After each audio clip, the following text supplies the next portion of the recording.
Suddenly he's like, everything the government's been telling me is a complete lie. No offense, but Donald Trump, like, let him go in a car by himself and see what happens to him, man.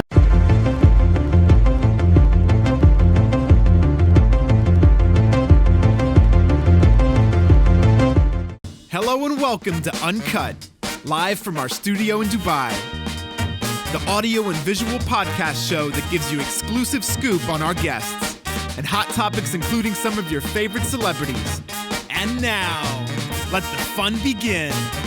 Here's your host, S1.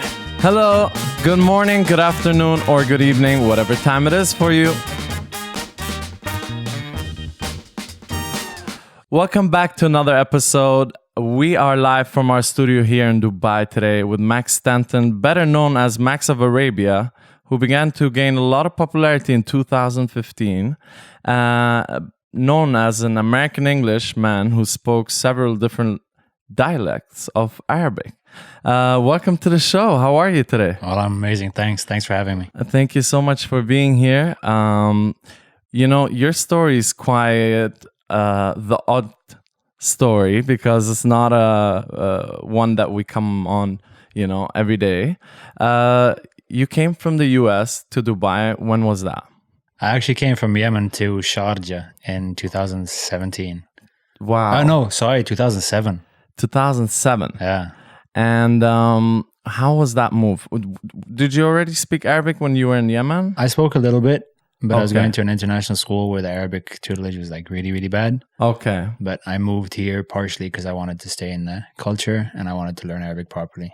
That's amazing. And so you moved here and you were in Sharjah. You studied in AUS? Exactly. How was that? It was good.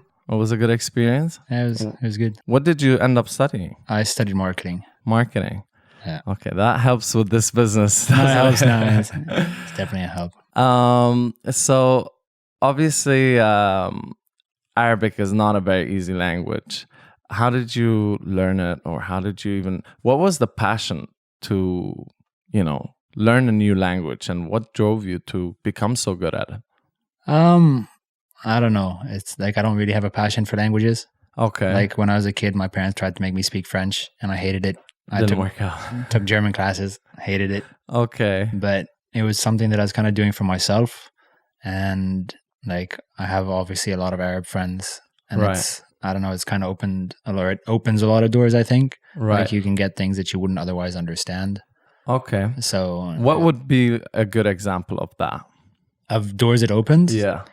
Like I can go anywhere I want and fit in, like not even fit in, but like get around, do whatever I need to do. Cause like now there's like not in Dubai, obviously not in UAE, Right. but other Arabic countries, there's places where nobody speaks English. True. So if you go to a So small it's mainly just to be able to communicate as well, right? communicate, but like through the communication, understand more. Cause like there's so much beautiful about the culture here. Right. And if you don't speak the language, I think you don't get that fully. So That's amazing. Where were you born? in Botswana. Oh. And did you grow up there, or? I grew up a lot of places. So I lived in Botswana, Zaire, Kyrgyzstan, Yemen, US on a Navajo reservation, and UK. So I moved around a lot. That's incredible. So was that because of your parents work-wise? A combination of my parents' work, they're teachers at international schools, Okay. and we were evacuated twice for civil wars, so that helped. So that also made... Did you learn Arabic in your other schools? No, right? I would assume it was mainly in Yemen and Sharjah. Yeah, but I don't know. Like, shout out to my old school in Yemen; they're absolutely useless. Oh, really? Like the Arabic lessons that they had, like you'd learn one thing a year. So okay, well, this year we're gonna learn classroom. Okay. So you just learn everything in the classroom, which is absolutely useless. Because like, So you mean like everything okay, that's... sabura, qalam rasas, mudarris, mudarrisa. Like that's it. Next, So like objects that are in a classroom. yeah. Next year you learn airport. Next year you learn whatever, supermarket or something stupid like that. But So by the time you graduate, you probably just had 12. I know a little bit more because I had some section. Yemeni friends, but like I could do pretty well, like 5 different places, but apart from that, not much.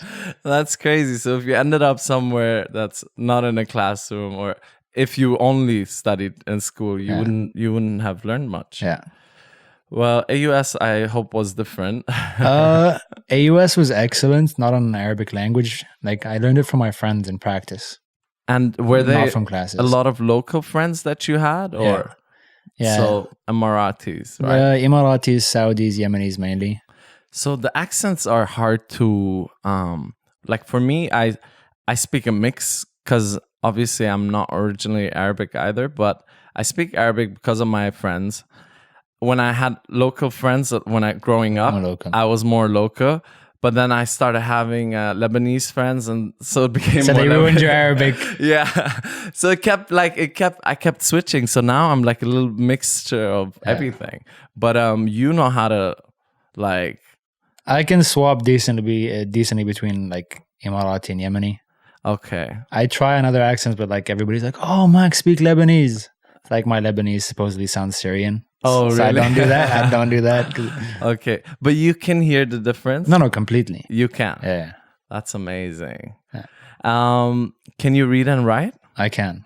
Wow. My spelling's not good, but okay, shout out to social media. Yeah. The way I learned how to read and write is from Instagram comments. Wow. Straight up. And you have, your majority of your following is Arabic, right? Yeah. It's like my top countries is Saudi, UAE, Kuwait, Oman, and then US, but it's like Arabs in the US. Yeah, that's true. Yeah, you have a lot of Arabs there too. Yeah. Would you say social media, when did you 2015? Is that when you started on Instagram? I don't know. Whenever Instagram launched, I pretty much launched on Instagram. But like I never had a goal of being a content creator, doing anything. Like that wasn't even in the lexicon back in the day. Right. Like I was just posting my daily stuff. So it's so it was just like for your personal page, completely. Friends. Yeah. And when did that turn into becoming quite successful social media account as an influencer kind of thing? When did that convert into that? There was two things that played into it. I think the first thing was like I get a lot of questions like, Max, how do you speak Arabic? You're white. And it's like this question's coming from an Arab who speaks perfect English, perfect Arabic, and probably like 3 other languages perfectly. Yeah. So I posted a video like why are in Arabic, like why are Arabs shocked when white people speak Arabic? Like you speak the same language is better than both of me, like better than me. So like it's not an issue. True, but I think English is an easier language to learn than Arabic. I don't know. I genuinely don't know. Like I don't speak either language that well anymore. No. But I don't know. Because I would assume that it's more impressive because not a lot of No, but that's what the thing is, right? Like you can find people that speak English anywhere in the world. True. Right? There's not that many people that speak Arabic that aren't Arab, and thankfully there's more and more because this is like my end goal. I want everybody to speak Arabic. Right. Even if it's just like Salam alaikum, like it makes a difference if you're in somebody's country and like, okay, I don't know. If I go to Afghanistan, right, and I just say something properly, right? Even if it's just one word, it's like awesome. He's making an effort. Of course. So 100%. Like you gain more respect for that person and you feel like they appreciate they're actually making an effort. That's true. I see where you're coming from. And where did you what made you want to stay in the UAE? Because a lot of people come and go, people don't always stay for long, but you managed to stay for quite a while. What made you fall in love? It's a combination of things. I think the first thing for me was I came here thinking I'm going to leave after university. Okay. I was like, I'll go to university, I'll study, get my degree, and then go and work somewhere else. Right. But I think UAE spoils you. And when I say it spoils you, like it's got a beautiful culture, amazing welcoming people, everything works. And like I grew up mainly in third world countries. Right. Like I don't know if that's politically correct to call them third world countries, but like I grew up in places where nothing works. Right. Right. So power cuts, you run out of water or whatever it is. Like here, everything works. And everything works beautifully. So like I go back to the States and I feel like the States is third world. Because like coming into the UAE, you've got like you go through E-gate, you scan your thing, like your thumb, and it's like welcome to the country. I go to the States and they put me in passport control and long lines, all kinds of stuff. True. Like there's in that sense, the UAE is one of the most advanced, right? Completely. So a lot of people, yeah, they don't see that aspect of things, you know.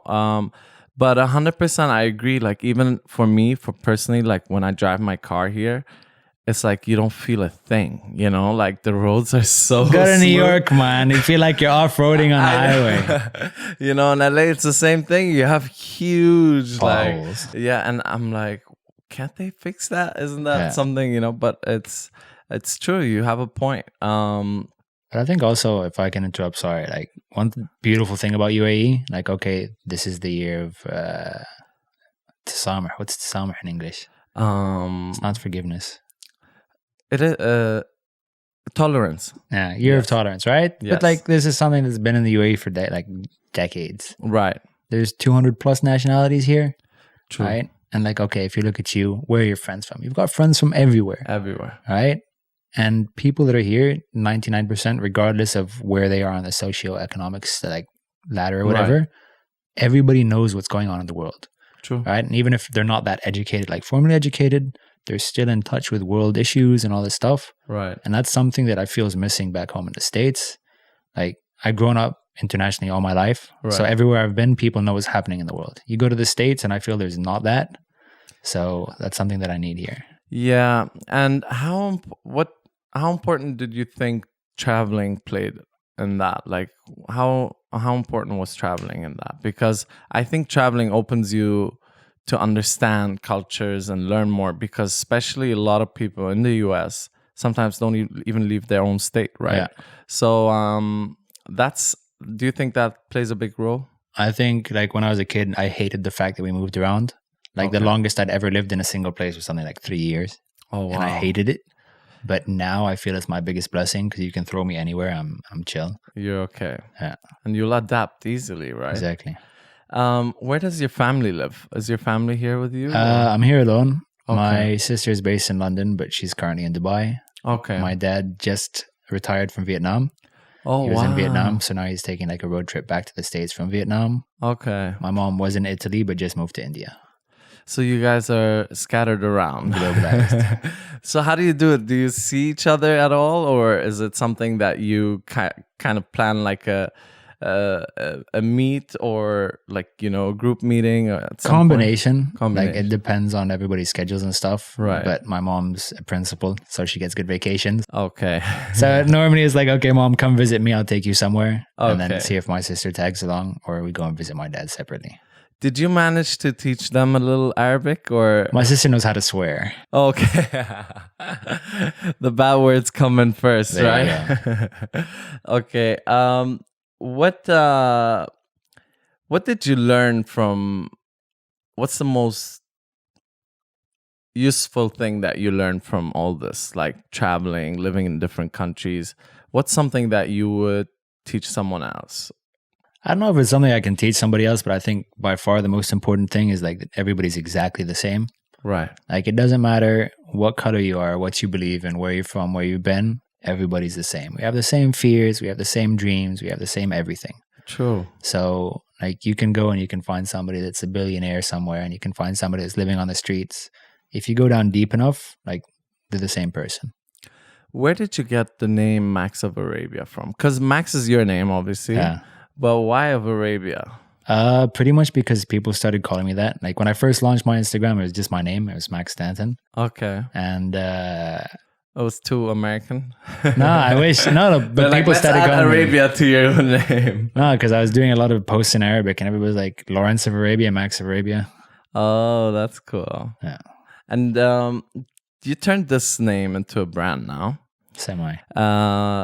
You have over 600,000, Something like that. and you're also on YouTube. I am.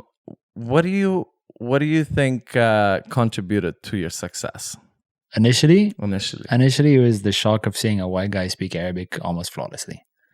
And how do you maintain your relevance? Like, because it's easy to get bored of, like, okay, we get now Max speaks Arabic. Now it's content that talks too. Completely. Right? So what do you do to stay on top? I don't know. I think the main thing for me and why I think like I'm still happy with where I'm going is because Like if somebody's been following me for a while now, the content or the comments are no longer Max, you look so weird when you speak Arabic. It's like now Max, when you speak English, you look weird. Oh, wow. Like I'm trying to erase the idea of what language it's in. It's just... It's content. Like most of my videos are now bilingual anyways. Right. So everybody can understand, because also I get a lot of comments that people are like, oh, I'm learning Arabic through this, or I'm learning English through this. Okay. So I find doing it in both languages helps.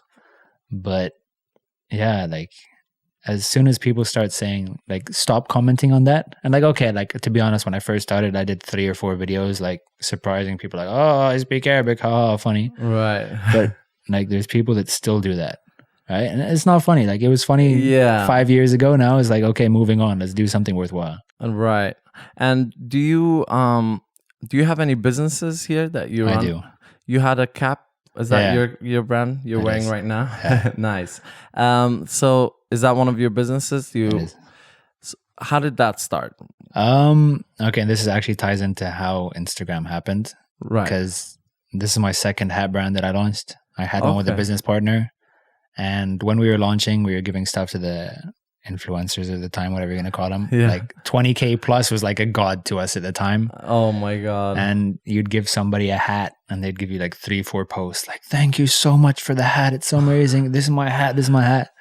So that was... He said you give them a hat, they gave you 3 to 4 posts. That's crazy. Back in the day. Now they're like, wait, you want to talk to me? Pay me. Yeah. But yeah, at the time I was getting like more eyeballs on my stuff than the influencer stuff. Okay. So I was like, okay, I'm just going to keep on doing videos so I can wear my stuff and have my hat seen. So that's how it started. Amazing. Okay. So you wanted to start it to also turn it into a business. Like you wanted that conversion. I wanted the conversion obviously, but the only reason I was doing the videos, it wasn't really about the videos. It was about selling hats. Okay.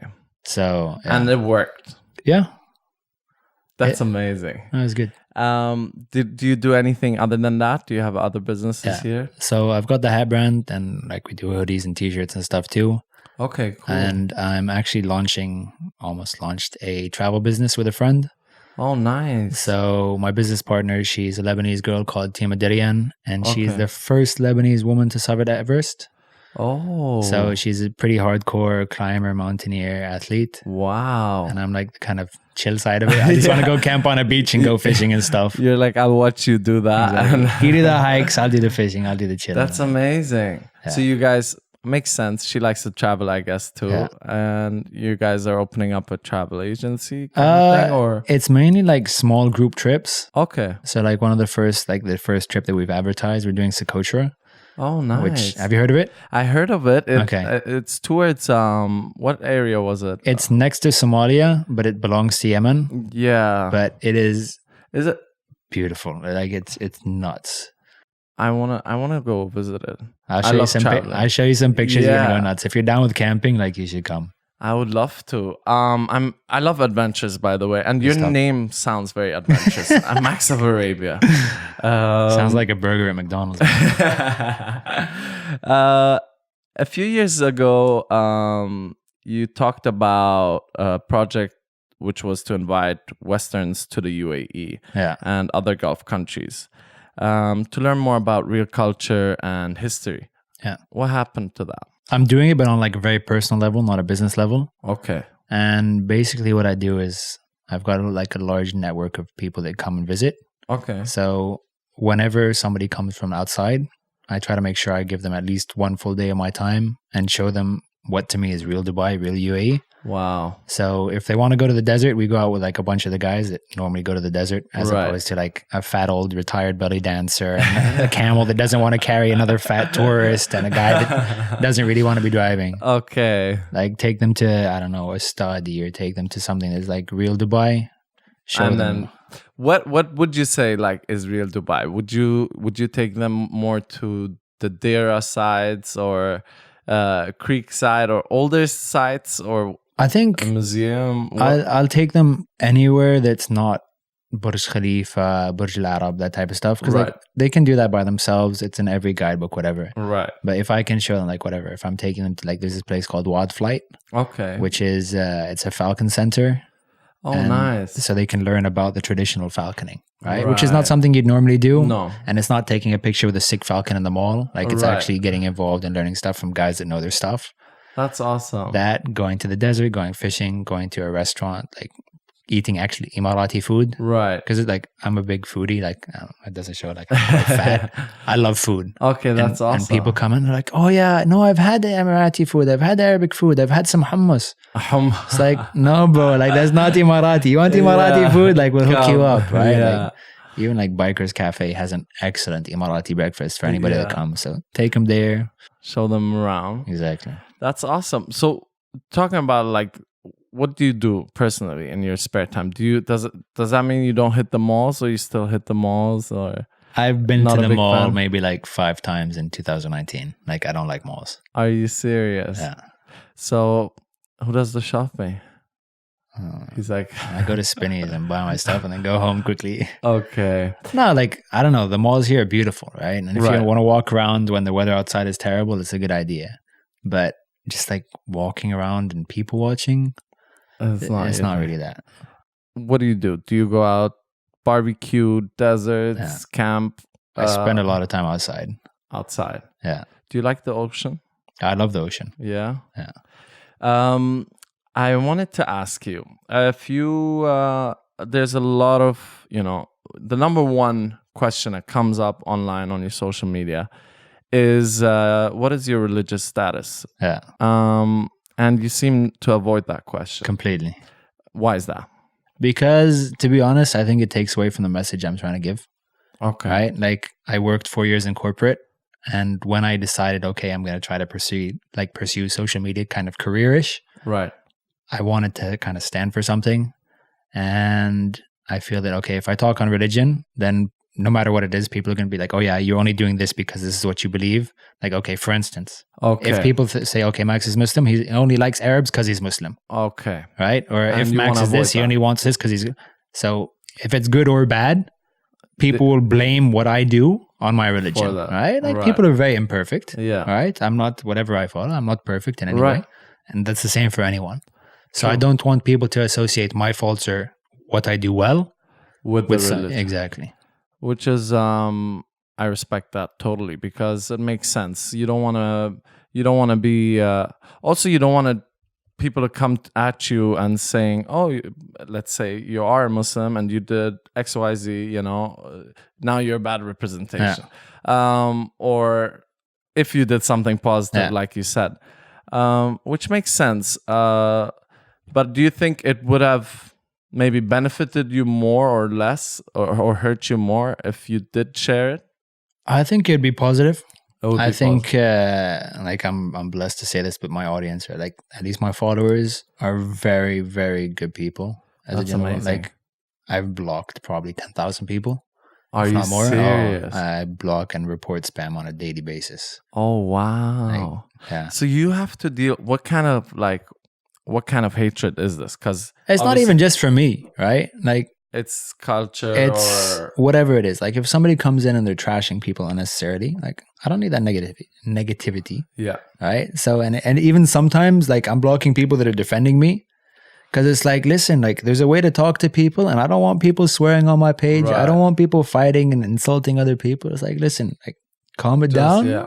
or go somewhere else. So do you manage to kind of I've cleaned it up a lot. yeah. Yeah. And does it affect you at times at all? Personally? It has, like at some points, but like this was, I don't know, 3-4 years ago. There was a lady, and it was just like one comment that really, really annoyed me. Okay. And like she was accusing me of something, Okay. and I ignored all the comments, and I replied to like, there's like 100, 200 comments Yeah. saying nice things. And And you then this one woman got in my head, and I was like, no, I'm not going to let her be. Like, I know how to reply. So I was writing like long comment back, and I was like, wow, this is stupid. Like I'm wasting energy on somebody that's not worth my time. right. There's 200 other people that said something that made me happy. Give them the attention. Right. So- Which very smart. So now you at some point you also get used to it, and you know how to separate and My not skin let is it so affect you. thick now. That's good. I mean, it's tough, like I can assume, or think of how much comes your way because of obviously the cultures, and you are a bridge between the two, right? And a lot of respect for that. I respect that. Why do you think Westerns have this false perception of Middle Easterns? For me, I blame it on like Western governments. Yeah. Like, I'll give you an example. I've got an uncle who's now like in his 60s, but at the time he was in his 50s. Okay. He'd never been outside the US apart from to Mexico and England. And ever. Like, he's a 55-year-old guy. He's never been outside. And at the time we were living in Yemen, and my dad managed to persuade him to come to us. Okay. Despite the fact that the government's like, yeah, Yemen's dangerous, they'll behead you and all this silly stuff. That was absolutely not true. So he came and visited us. He loved it. And after that, he went to like Liberia. He went all over the world. Because all of a sudden he's like, everything the government's been telling me is a complete lie. Right? Like, people are unbelievably welcoming and nice and kind and generous and beautiful in every way. So it's like, yeah, travel time. So you think it is mainly politics, right? I think it's the politics of fear, right? Like, it's easy to control people when they're scared, and like stereotypes are just part of daily life there. Like, if you look in movies and like it follows US policy, like, okay, right now every bad guy in any movie is Middle Eastern or Muslim. Like, right. What do you think is one thing that could change that? Honestly, social media. Social media, right? Because like, not everybody, and especially in the States, has either the desire to travel or the means to travel. But through social media, and this, like, I'm not on Snapchat anymore really, but Snapchat was the thing that really opened my eyes to this when they did the like Mecca Live and all these different lives. Right. Like, you had people in the backwaters of Arkansas seeing Arabs as like fun, loving, welcoming people. It's like, wait, this is not what I expected. True. So for me, that's probably number one. And do you think your content helps with that personally? Like, speaking about your content? I try. And I think like I try to do a lot with my content, to be honest. And obviously not all of it hits the mark. Like, a lot of it's really bad. Of course. But if I can get people to see, like, from both ways, like, okay, because there's also like misconceptions about Westerners from Arabs. Right. So if I can get, okay, wait, so Max is Western, but he's like this. Okay, cool. Maybe they're all not that bad. Right. And then the other way is like, there must be a reason. Like, I can live anywhere I want in the world practically, right? Right. My parents live in different countries. I've got family in US, UK. Exactly. I'm here for a reason, right? True. And majority of my travel is within the region. Like, I don't know, I've been to Oman probably 100 times, right? And you come from a culture that, I mean, Americans obviously have a lot of culture, have amazing cities and states and a lot of things to do there. You could be anywhere. But yet you did choose Dubai, and you kind of adapted to the Dubai culture. You want to be more of, like, you want to have more, you know, of a Arabic culture than right now the US culture, right? And there's a reason behind that, like you said, whether it's I think for me, to be honest, if you want like the absolute reason, is people are welcoming here. And I think it's I don't know, like a regional trait. And like the example that I always use, it's getting old, but you know, Eskimos have, or the Inuits have 200 words for snow. Okay. Because snow is so important in their culture. Right. Think of how many ways you can say hello or welcome somebody in Arabic, and you can't count. And that says a lot about Arabic people. That's amazing. That's actually a really good example. How was it meeting His Highness Sheikh Mohammed in 2015? La, Sheikh Mohammed was 2019. 19? Yeah. Did you... Okay, so... Sheikh Hamdan 2015. Oh, Sheikh Hamdan. Okay. So how was Sheikh Mohammed? You met him this year? Yeah. How was that? I was awestruck. I don't know. I've been starstruck twice in my life, right? Once with Sheikh Hamdan, once with Sheikh Mohammed. Because obviously, like, you hear so much good about them, but when you meet them, like, okay, so I met Sheikh Mohammed at an iftar, and like the call to prayer went off, so everybody like sat down to break their fast, and he's still standing there, even though he's fasting, to make sure that he gets to say hi to everybody that wanted to say hi to him. Wow. Right? I saw him on Jumeirah Road, I don't know, like 3 months ago. Okay. he's the ruler of Dubai, and he's in a car with a bunch of guys with no guards around. Right. And like for me, that is beautiful, and it just shows so much about the country. Like people here know that their leadership has their best interests 100%. like at heart. You know, I saw him on Sheikh Zayed Road one time, and he was by himself.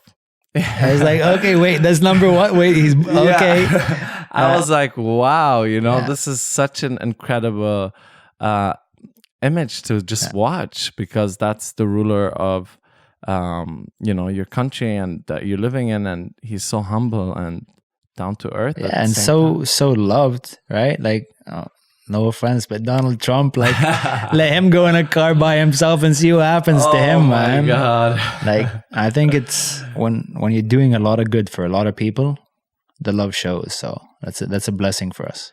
It is 100%. How often, on a daily basis, when you go out somewhere and you speak Arabic, do they get shocked still, or do people just accept it? How's the response from people?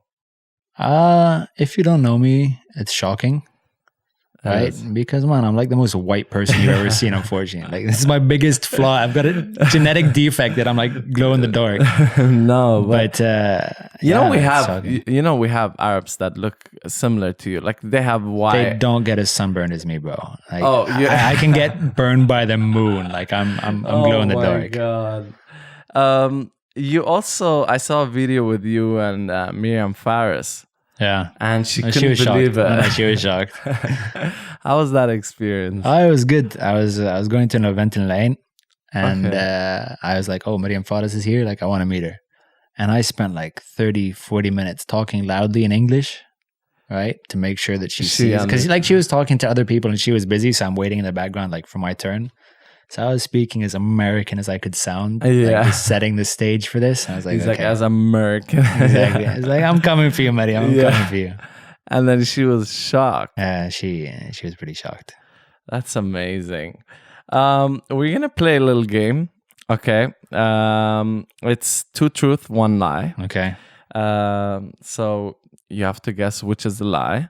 Now, I'm going to do one first. I'll go first, and then you're going to give me Man, 3. You've got a page of research on it. It's not fair. You're cheating. No, I'm going to give you something about myself. All right. So I'm going to give you 3 things. 2 of them are truth and 1 is a lie. So you're going to have to do the same right after me. Are you ready? Yeah. All right. I wrote and recorded my first song when I was 10. That's number 1. Number 2, I broke my arm while skydiving. Number 3, I'm allergic to my own sweat. I say you didn't break your arm skydiving. That's right.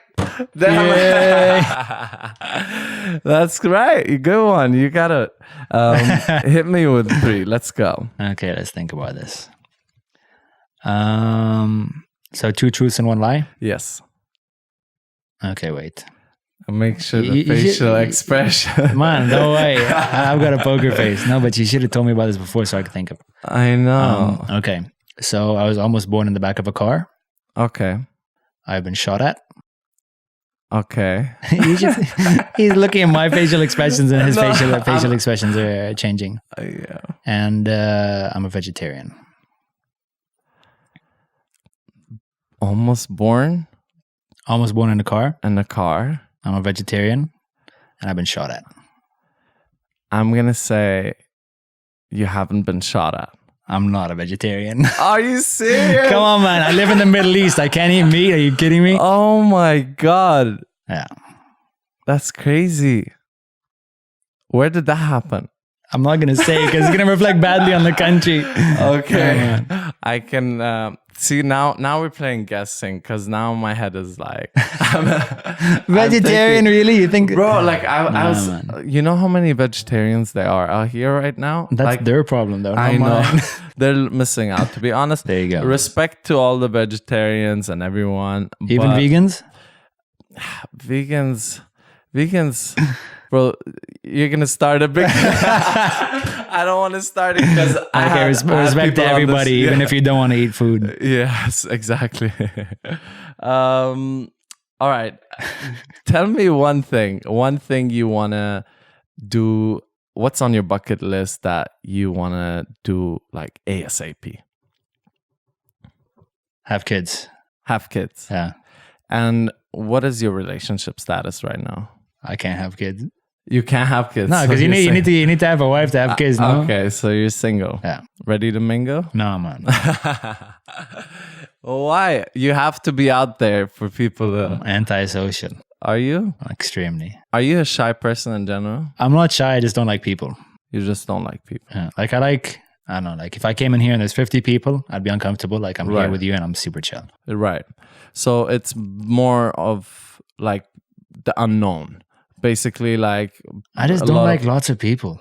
Like... That's why you don't like malls? Yeah, and like there's nothing to do in malls but shop. Like if I go shopping, like I know what I want, I go and I buy it and I leave.